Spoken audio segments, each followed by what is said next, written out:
22শে ফাল্গুন 1432 7ই March 2026। এখন 11:30-12টা বাজে।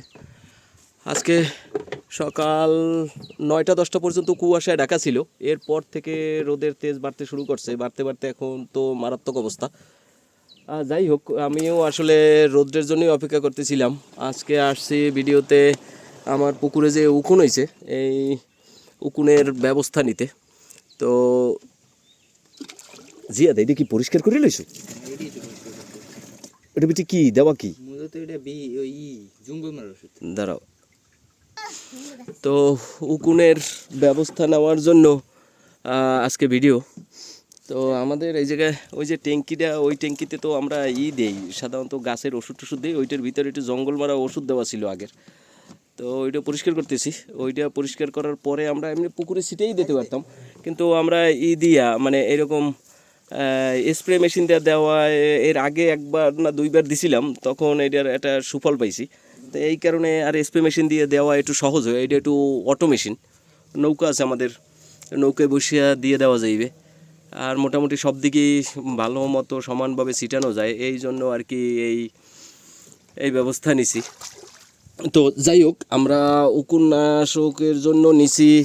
আমি কোনো কোম্পানির অ্যাড দিতে আসিনি, কিন্তু অনেকেই বলছে এইটা ভালো, এবং আমি নিজেও একবার ব্যবহার করছি, তখন ভালো রেজাল্ট পাইছি। তো এই জন্য আবার আজকে নিয়ে আসলাম। এটা হচ্ছে ভার্কিল ভেট এসকেপ কোম্পানির 500 মিলি, মানে হাফ লিটার আর কি, আইভারমেকটিন বিপি 1% ওরাল সলিউশন। তো এটার দাম লেখা আছে 660 টাকা। তো কমিশন টমিশন এইগুলো দেওয়ার পরে 600 টাকা নিছে।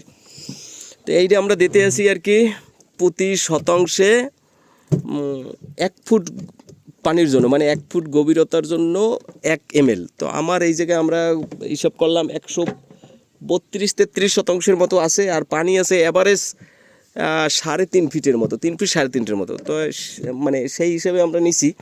এখানে ওষুধ নিছি, কতটুকু নিলাম লাগে হয়তো 470 ml মতো, আমরা 500 ml নিয়ে নিছি। তো এইটা আমরা একবারে দেবো না, আমরা 2-3 বারে, মানে আজকেই দেবো পুরো 500 ml দেবো, কিন্তু এই ট্যাঙ্কিতে 150 3 ট্যাঙ্কি গুলাবো, 150 ml, আর মাঝখান থেকে একবার দেবো, তখন 200 ml দিয়ে দেবো। আমরা ওষুধ মিলাই দেওয়ার দেখাইতে আসি।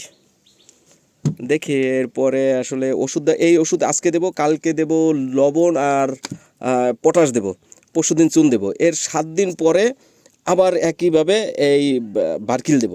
মানে আমরা উকুননাশক মোটামুটি 3 বার দেব। 3 বার না দিলে হইতে চায় না আসলে, কারণ উকুন তো মরে যাবে, কিন্তু উকুনের ডিম থাকে, ওই ডিমের উপরে কোনো বিষ কার্যকর হয় না। এরপরে আবার যখন 7 দিনের পর ওই ডিমগুলা ফুটে যখন উকুন প্রাপ্তবয়স্ক হইবে, তখন আর একবার দিলে ওইগুলো মরবে। এরপরে আবার একবার দিতে হবে, মোটামুটি 3 বার দিলে এগুলা মুক্ত হওয়া যায়। দেখি আজকে প্রথমটা যেতে আসি, দেখি কি হয়, তারপরে পরবর্তী আপডেট নিয়ে আসতেছি। ধন্যবাদ।